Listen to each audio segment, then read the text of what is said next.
what I wanted to know, Nico, when I was sitting back and I knew I had you pulling up, I said, how in the hell did it go from this to the club to the music? So what I want to step into is walk me from after the accident, you getting a club. How did that transpire?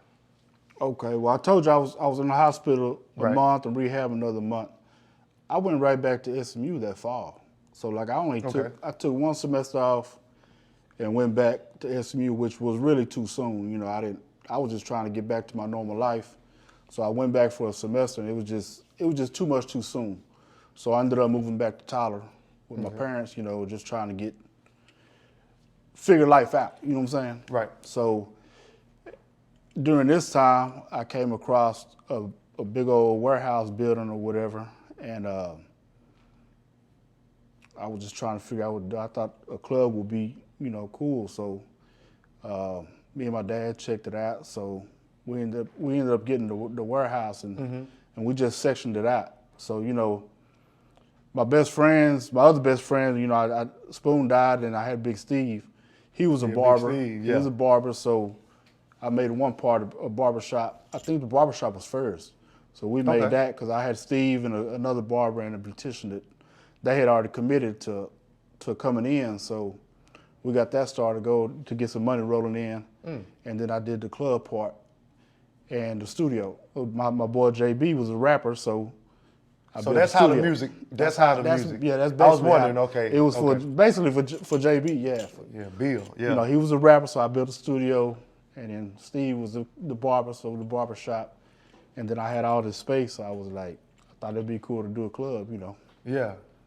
Okay. Okay. Cool. So, at what point did it become your house as well? I know that was that since day Well, one? at this time, I was still living with my parents, which I had like a little room at the building, just with like a bed where I'd stay there sometimes or whatever. Yeah. But once I got all the business going, I slowly started building, you know, my house part or whatever. Okay. But that was the last part that I did, you know. Yeah. Yeah. I always thought that was dope as hell, Nico. I was like, I just in my situation it was just way more convenient Yeah. for me to Yeah, live me- there and take care of yeah. business and everything, you know. that was dope. So I know B King has the title Club Guy, but I'm gonna have to give you that title as well. You know what I'm saying? Because look, let's just get to it, man. Like, well, first of all, let's walk through all the club names.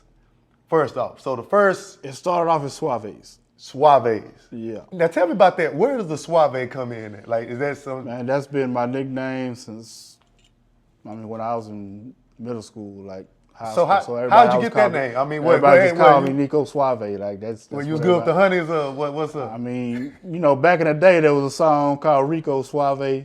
Yeah. And then, of course, it probably started as a joke, you know, Nico Suave, and it just stuck. So it got to where people would either call me Nico or they would call me Suave. That was my nickname. Okay. Yeah, I always wanted to know that.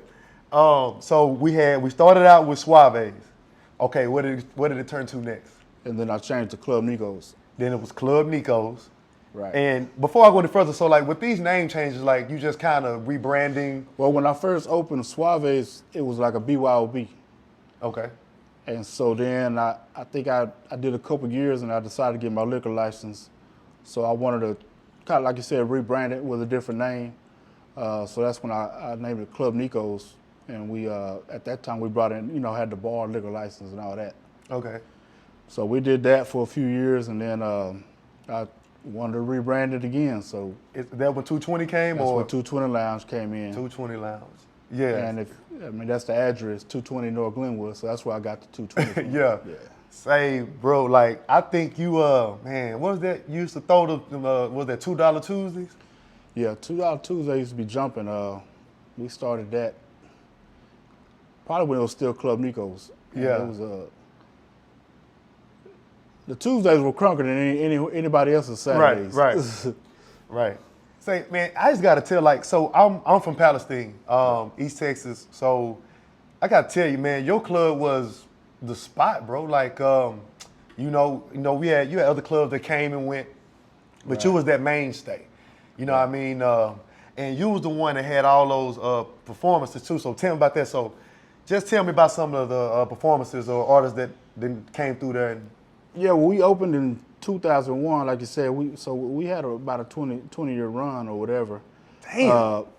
But when I first opened, that's when H-Town was like really popping. You know, all the Screwed Up Clicks, Switch Your House, and Yeah. all that. So in the beginning, and then my DJs worked for the Blaze, which they all came from Houston, so they had connections with all these guys or whatever. So I had everybody from the Screwed Up Click, from the, you know, the Kikis, Mo, Right. Zero, Flip, Hawk, rest in peace, all them guys, and then all the Swisher House. Yeah. And then later on, you know, Dallas started getting a little bigger with the DSRs, and No. Yeah. so basically, we kind of changed the culture of the club scene because before the end, I'm not saying we had the first show. Right. There was probably a show here and there, like every blue moon, but it was to where I was almost bringing a show like almost every weekend for sure, like twice a month. You know? yeah.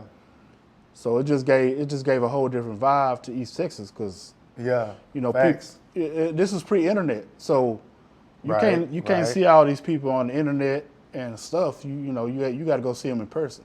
Yeah, yeah. So that's why like your club was key. You know what I mean? Right, right. Yeah. So like what I'm looking at, Nico, is like your club was big for even the independent artists. You know what I'm saying? Because it gave them a spot to go perform, you know what I mean, in front of a legitimate crowd. So Right. I look at your spot as like a landmark, not just for the club goers, but even in the with the music artists.